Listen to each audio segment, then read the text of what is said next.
पूरे देश में इस कानून के खिलाफ, इस बिल के खिलाफ, कानून में इस बिल के खिलाफ एक गुस्सा है, क्योंकि ये जो बिल मोदी हुकूमत लाई है ये आर्टिकल 25, 26 और 29 का वायलेशन करता है। राइट टू इक्वालिटी आर्टिकल 14 का वायलेशन करता है। और ये बिल लाया गया है, इसका मकसद एक ही है कि मुसलमानों से उनकी वक्फ की प्रॉपर्टीज़ को छीन लिया जाए। और इस तरह का कोई बिल हिंदू एंडोमेंट के बारे में या गुरुद्वारा प्रबंधक कमेटी के बारे में या फिर ईसाइयों के बारे में नहीं लाया जाता, सिर्फ मुसलमानों के लाकर। इसका मकसद एक ही है कि भारत के मुसलमानों की जो वक्फ की प्रॉपर्टीज़ है, जिसको सरकारी प्रॉपर्टी नहीं है, गवर्नमेंट प्रॉपर्टी नहीं है, वो एक प्राइवेट प्रॉपर्टी है, जिसको मुस्लिम समाज के हमारे बुजुर्गों ने अल्लाह के नाम पर इसको वक्फ किया है, चैरिटी के लिए, विडोज़ के लिए, कुरान की तालीम के लिए, कब्रस्तानों को दिया। तो ये सब चीज़ें मोदी सरकार इसको ख़त्म करने के लिए इस तरह के बिल को लाया।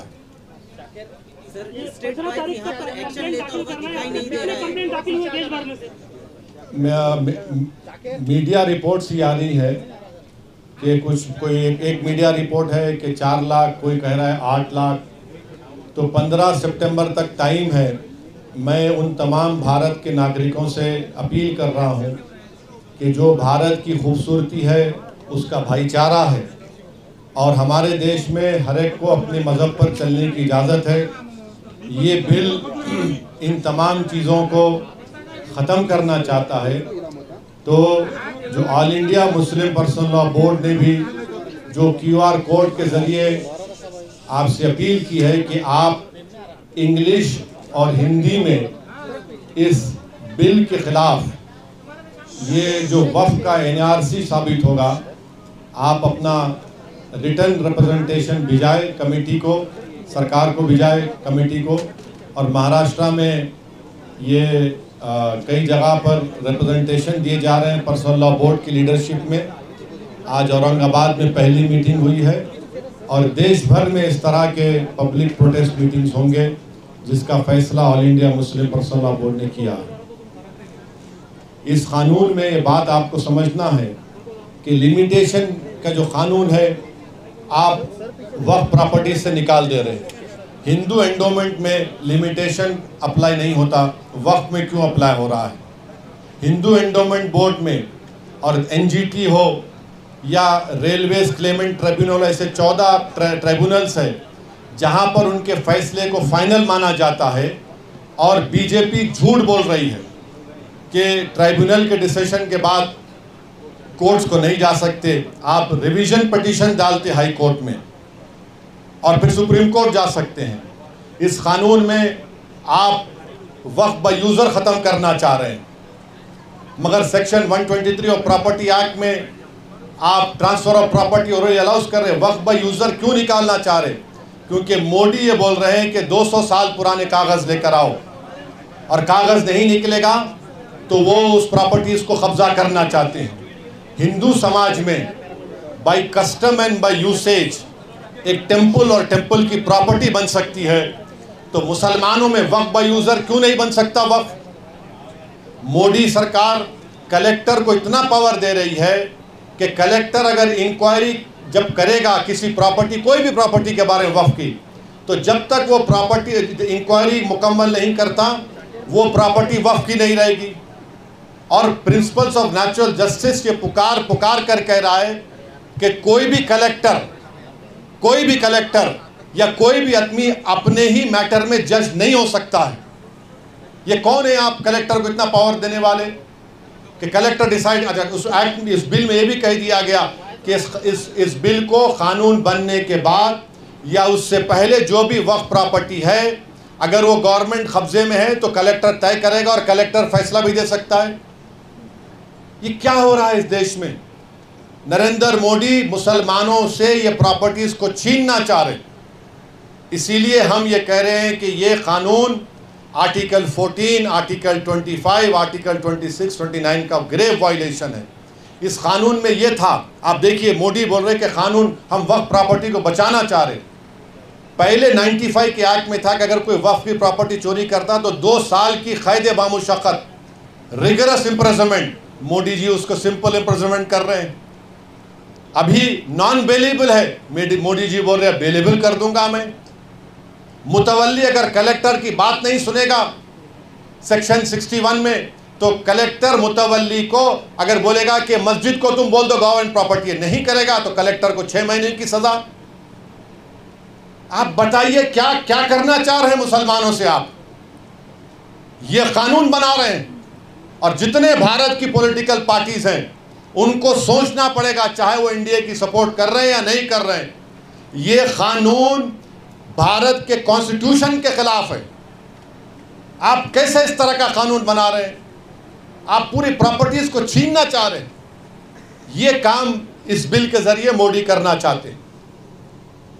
सर, अगर एंटीलिया की बात की जाए तो उसमें कई सारे वक्फ के मेंबरान थे, उन्होंने नॉन वक्फ प्रॉपर्टी उसे घोषित किया है, तो उनको आप एक्शन लीजिए, उनको हटाइए। और वो मैटर सुप्रीम कोर्ट में है। महाराष्ट्र की सरकार एक स्टैंड ले, शिंदे की सरकार एक स्टैंड ले ले उसके बारे में कि वक्फ की प्रॉपर्टी, और वो तो आगा खानी वक्फ का है, यतीम खाना है वो। मैंने 2013 में जब ये बिल पास हो रहा था, मैं अपनी स्पीच में इस बात का जिक्र किया, यतीम खाने पर आप बना लिए, तो महाराष्ट्र की सरकार क्या बोलना है उसके ऊपर? तो यही देखिए ये कानून क्यों बना रहे, ताकि सरकार कलेक्टर के जरिए इसको कहेगी वक्फ नहीं है, या फिर कहेगी कि लिमिटेशन एक्ट का कानून खत्म हो गया, या फिर इवैक्यू प्रॉपर्टीज की जितनी प्रॉपर्टियां सब कब्जा करना चाहती है। तो ये कानून वक्फ को बचाने के लिए नहीं लाया गया है, ये कानून वक्फ को खत्म करने के लिए नरेंद्र मोदी लाए हैं। आप इस पार्टी की इस तरफ आ रही है, लेकिन कांग्रेस इस बारे में कुछ ज्यादा बोल नहीं रही है। देखिए, आप मेरे बारे में पूछिए, मैं दूल्हा आपके सामने बैठा हूँ, अब दूसरे नहीं है तो मैं क्या करूँ? अब आप मेरे को क्यों उधर लेके जा रहे हैं? इसके रोकने के लिए आवाम में एक प्रोटेस्ट, आवाम में एक बेदारी, और आवाम जब ये फैसला कर ले कि ये कानून जो बिल लाए हैं ये वक्फ की प्रॉपर्टीज़ को बचाने के लिए नहीं बल्कि वक्फ के प्रॉपर्टीज़ को बर्बाद करने के लिए लाया जा रहा है। ये आप बताइए, कोई किसी कानून में कोई कहता है हिंदू धर्म में या सिख धर्म में या जैन धर्म में कि उसको 5 साल हिंदू, सिख और जैन होना पड़ेगा तभी वो दान दे सकता है? ये बिल में कह रहे हैं कि उसको 5 साल मुसलमान रहना पड़ेगा, उसके बाद वो वक्फ कर सकता है। अरे भाई, तू होता कौन है मेरे को डिसाइड करने वाला? 5 साल? अब क्या 5 साल के बाद मोदी जी गले में हाथ डाल के बोलेंगे आओ सेल्फी ले लो, तुम 5 साल तुम्हारे मुकम्मल हो गए, तुम मुसलमान हो गए?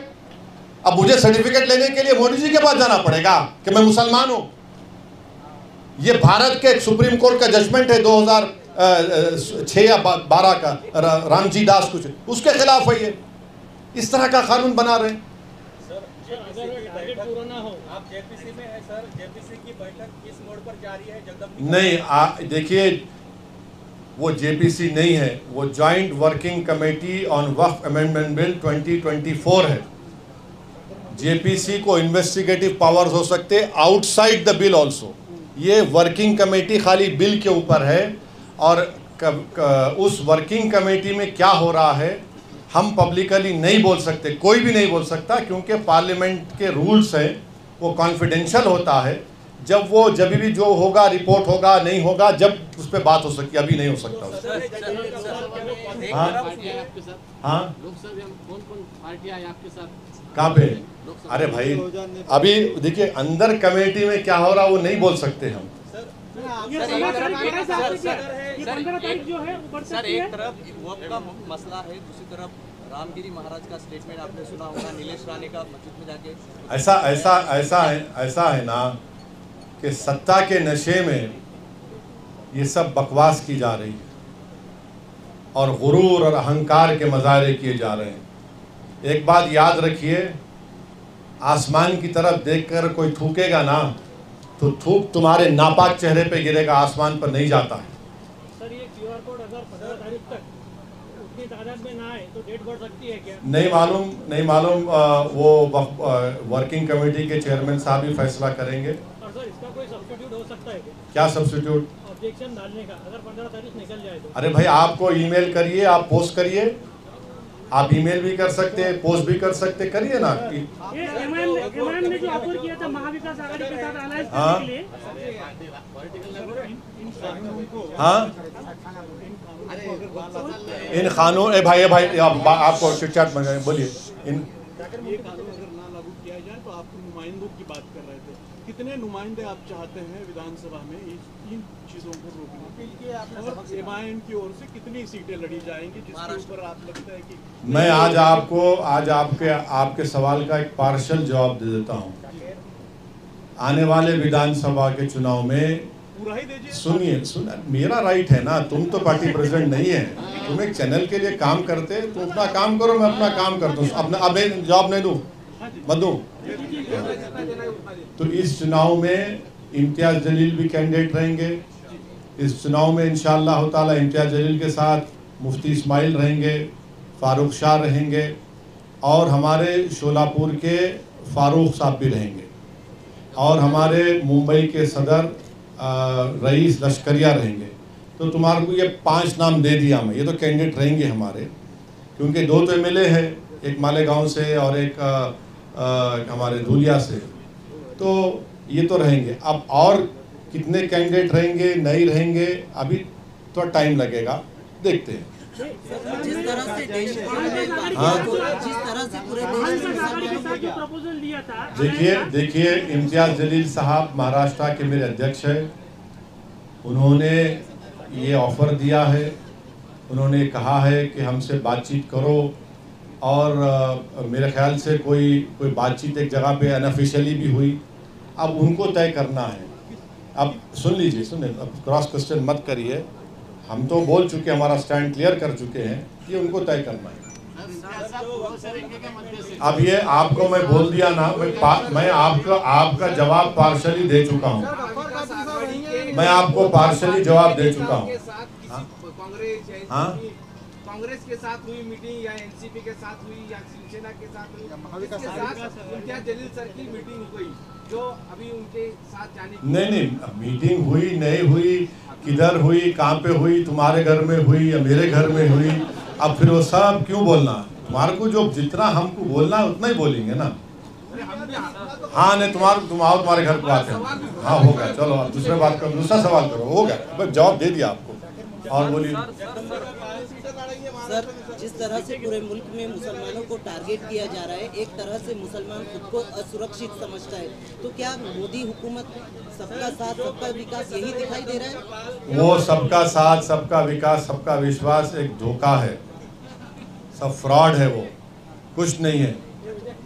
सब आप देखिए, बुलडोज़र से घरों को तोड़ दे रहे हैं। जहाँ पर उत्तर प्रदेश में, महाराष्ट्र में, मध्य प्रदेश में हाजी रिजवान, हाजी शहजाद घर को तोड़ दिए। वही एक सुभान खान हरियाणा का, खम्मम तेलंगाना में है, मेवाती मुसलमान है, लेबरर है, 70% हैंडीकैप है। सुभान खान बुलडोज़र चला के ये अपने जेवीसी को चलाकर 9 लोगों की जान बचा कर लाया। ये मोदी के बुलडोज़र में और सुभान खान के बुलडोज़र में फ़र्क है। हम जान बचाने के लिए इस्तेमाल करते, वो जानों को बर्बाद करने के लिए इस्तेमाल करते। जिस तरह सुप्रीम कोर्ट, हाँ देखिए, मीडिया में सुनिए सुन तो लीजिए, आप बोल दिए ना। मीडिया में ये रिपोर्ट हुआ था कि जनाब अजीत पवार ने कहा कि हम महाराष्ट्र के विकास के लिए सपोर्ट किए, सेकुलरिज्म पे हम कॉम्प्रोमाइज़ नहीं किए। हम उनको सवाल कर रहे हैं, अगर आप नहीं किए तो फिर इस बिल की मुखालिफत करिए ना आप। हम जनाब अजीत पवार से बोलना चाह रहे हैं, आप इसकी मुखालिफत करो, इसका अपोज करो। और हम एक नाथ शिंदे को बोलना चाह रहे, छत्रपति शिवाजी महाराज को आप इतना बोलते हैं, इतना मानते हैं, तो रत्नागिरी की वो मस्जिद, जो दरगाह जहाँ पर 652 एकड़ ज़मीन छत्रपति शिवाजी महाराज ने दी, 250 साल का रिकॉर्ड है, वफ़ छत्रपति शिवाजी ने किया, तुमको उसका भी ख्याल नहीं है।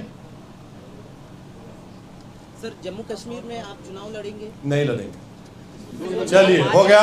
Thank you sir much.